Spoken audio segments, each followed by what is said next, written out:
Okay, Assalamualaikum warahmatullahi wabarakatuh and good day to all.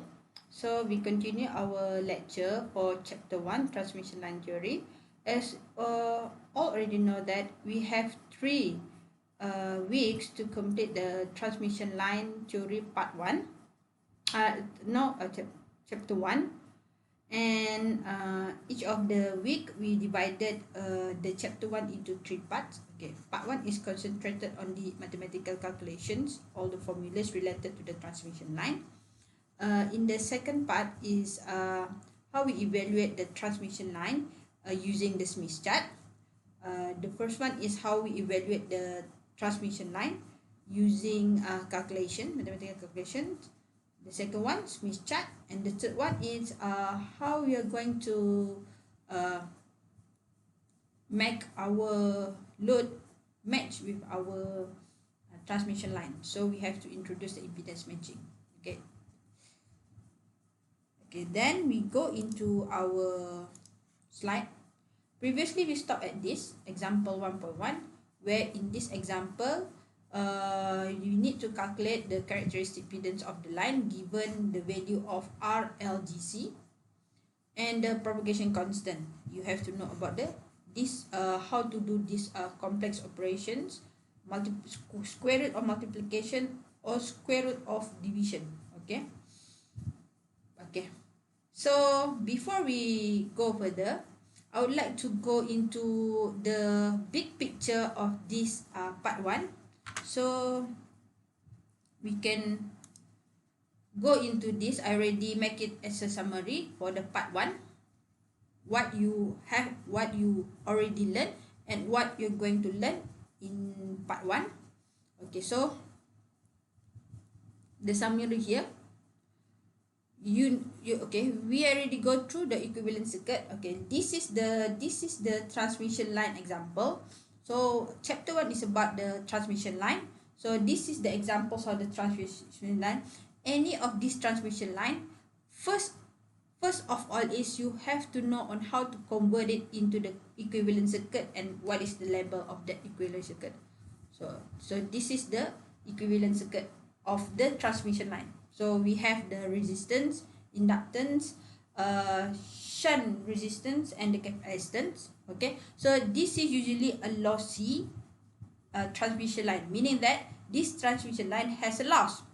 So how do you know whether this transmission line has a loss or not? Because it has the resistance and also the shunt resistance. Okay, it has R and G. So meaning that when a signal going through this transmission line, because it has resistance, so it will make your signal attenuated. So this is what we call as a lossy transmission line. Okay, so from this circuit diagram you can determine 2 parameters, which is the propagation constant with the alpha symbols and the characteristic impedance Z0, normally known as a Z0, meaning that your transmission line will have the impedance. Okay, now after you know the lossy characteristic of your transmission line, either propagation constants or characteristic impedance, then we can simplify this transmission line by assuming it is lossless, meaning that it is ideal, there is no resistance. Okay,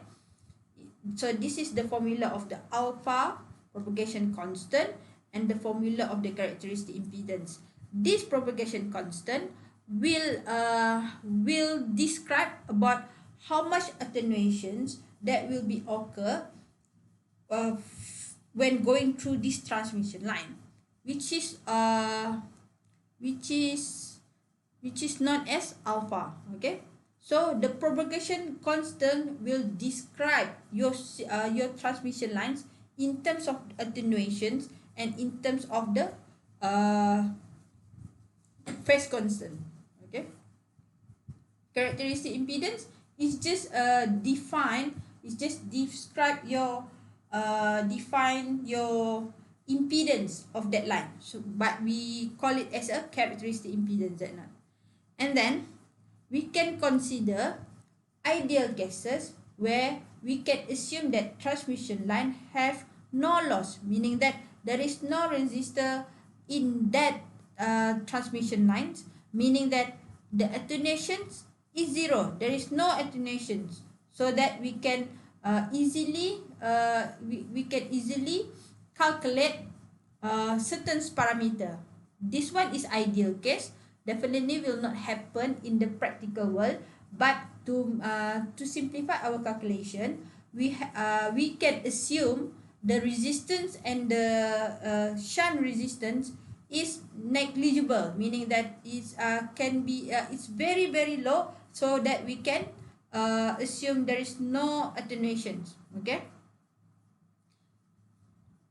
when there is no attenuations, alpha is equal to 0, so your formula now is simplified like this. Characteristic impedance only L and C.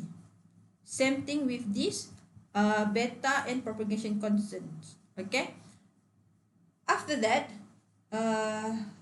previously we just consider transmission line, no connection at both end, at the input side and output side. When now when we terminate, meaning that we connect at the end of the transmission line with another load, so we have to evaluate the performance of that connections. So it can be evaluated in terms of the reflection coefficients, return loss, voltage standing wave ratio, VSWR, and input impedance. Okay, so this is the formula: reflection coefficient, VSWR, return loss, and also the input impedance. Okay, I will explain in details about this one at here. Okay, we know that any transmission line can be represented in terms of the two conductor wire like this. Okay, with the certain length. Transmission line, definitely it has a length, certain length. Okay, we already know the equivalent circuit.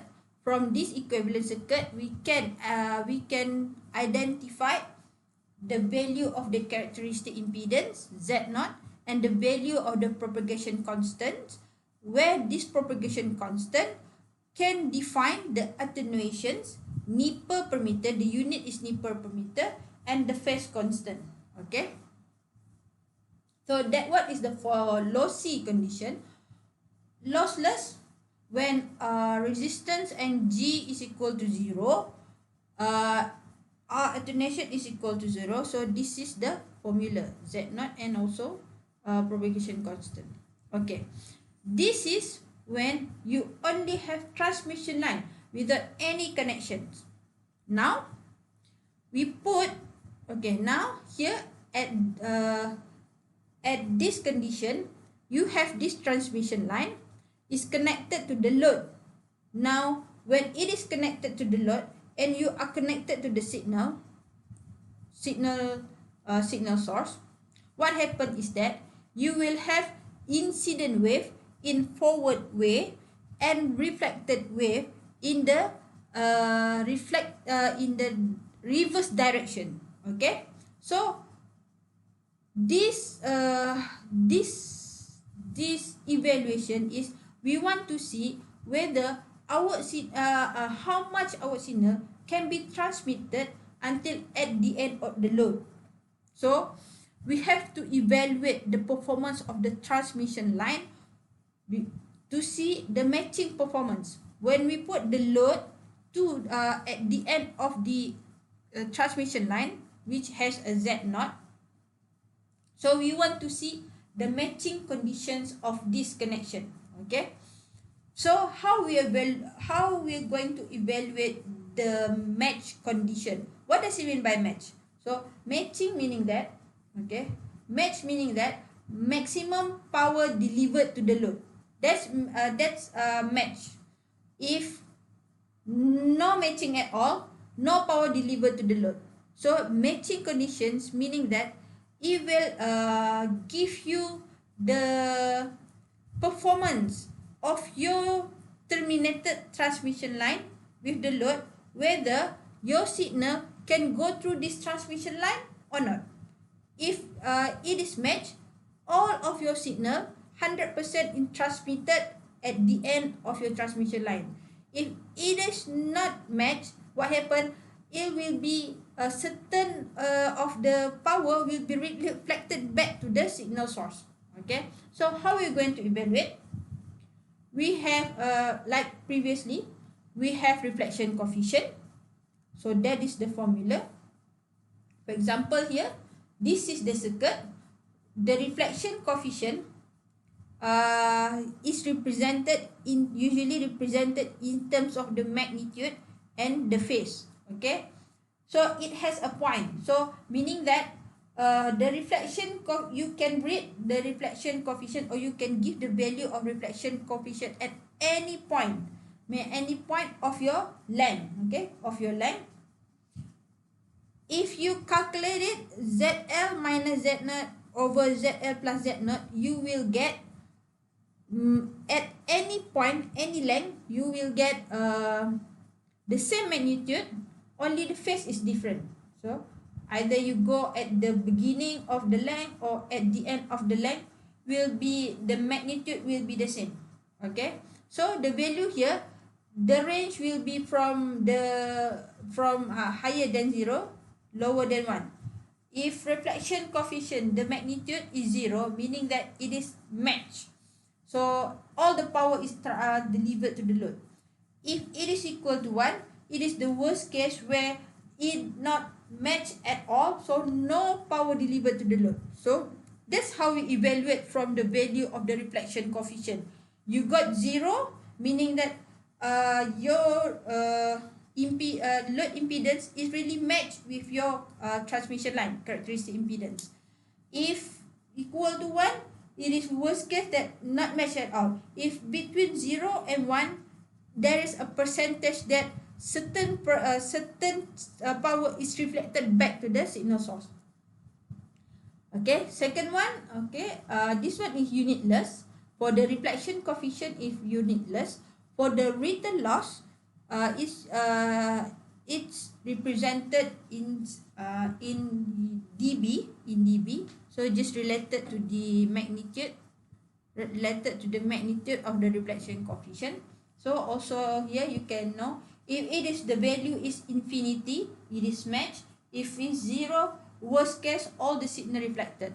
Another way to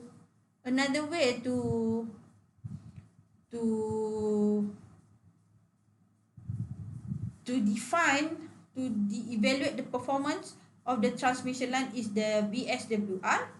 Also, the value is related to the reflection coefficient. The VSWR, the range is higher than 1, lower than infinity. If it is matched, VSWR is equal to 1. Okay, another one is input impedance. Okay, why this input impedance is important is because most of the time, definitely, your load impedance will not be matched with your characteristic impedance, Z0. ZL will not be equal to Z0. That is the practical case happen in this world. Okay, definitely you cannot get load equal to the characteristic impedance.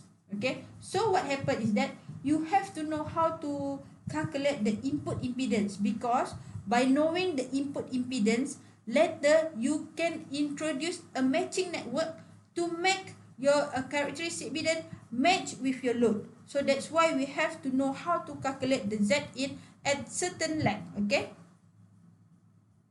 so this is the formula. I think you can just simply if the values are given, ZL is given, Z0 is given, length is given, then you can simply put in the formula and calculate.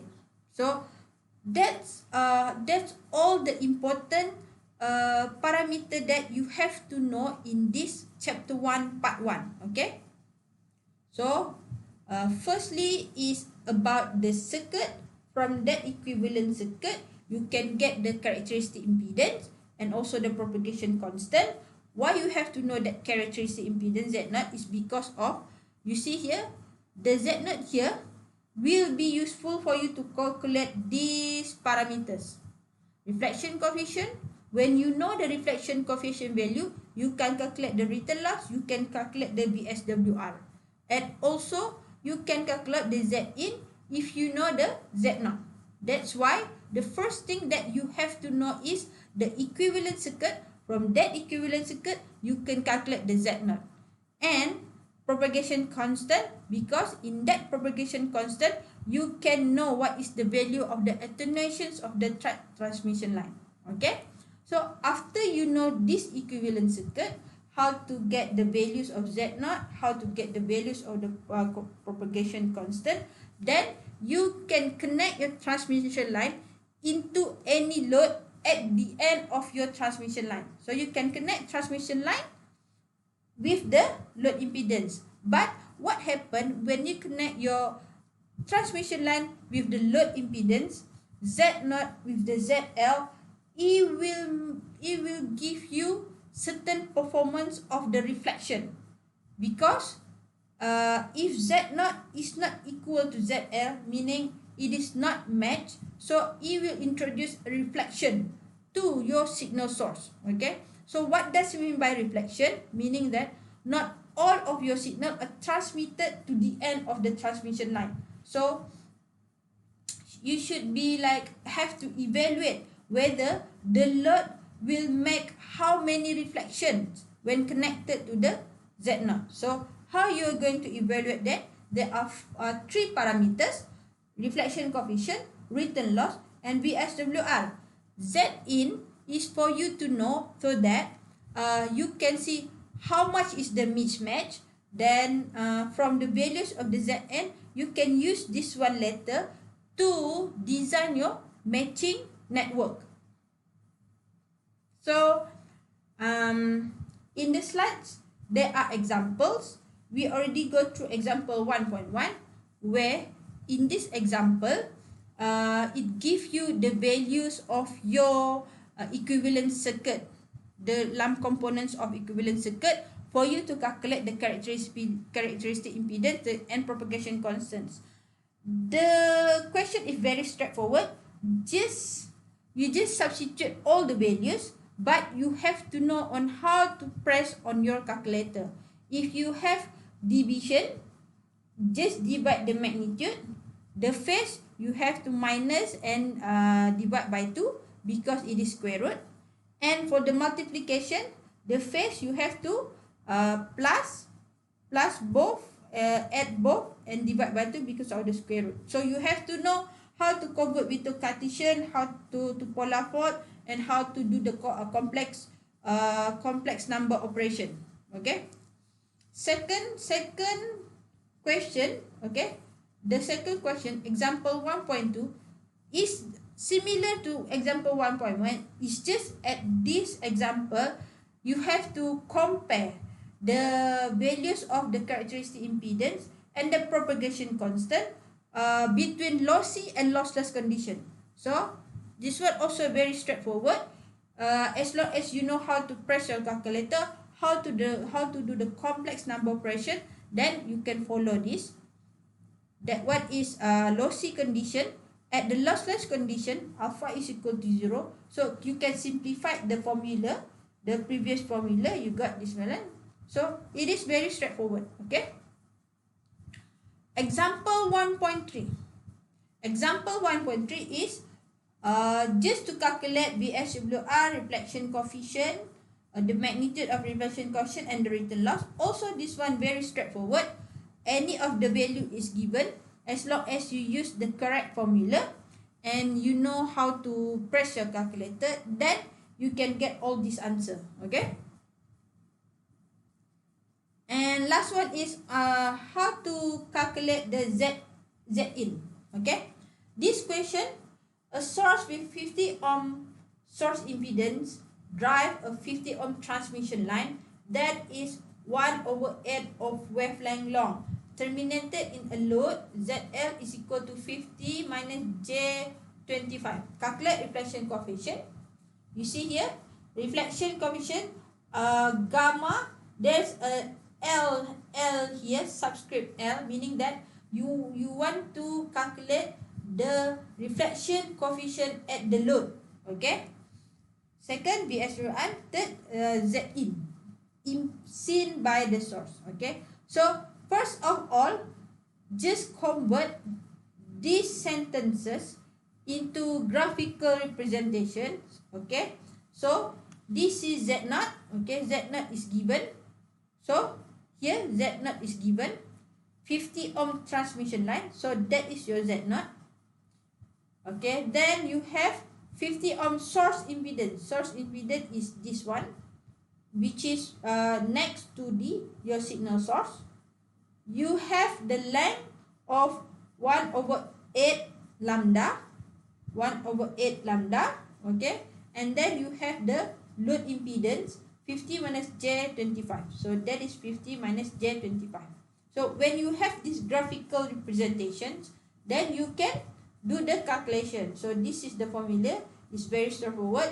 Just substitute the value of load impedance and your load characteristic impedance Z0.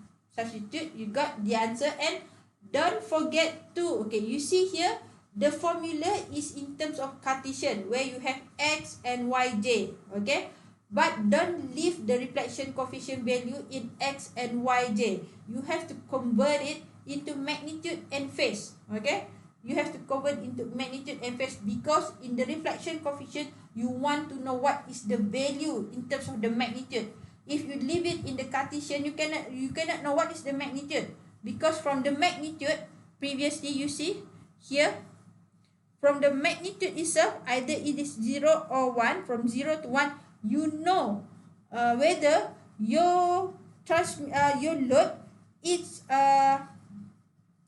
giving reflection or not. Okay, so that's why we want to know the magnitude. And here you have to leave your answer in terms of magnitude and phase. Okay, also when you know what is the magnitude, you can use that value to calculate the VSWR here, and also to calculate the return loss. So that's why you have to leave it in terms of magnitude and phase. Okay, and then lastly is the input impedance. So just substitute the values. So we have length is equal to lambda over 8. Okay, beta is equal to 2 pi over lambda. You can cancel out the lambda, then you got tangent pi over 4.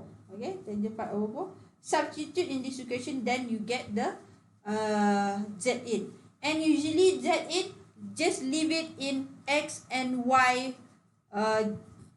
J form, Cartesian form, because because in impedance usually it is given in terms of X and Y instead of magnitude. So that's all for this chapter 1. Chapter 1 part 1 is all about the formula. You see, all about the formula. Later in the part 2, we will see all this reflection coefficient, return loss, VSWR, input impedance using Smith chart.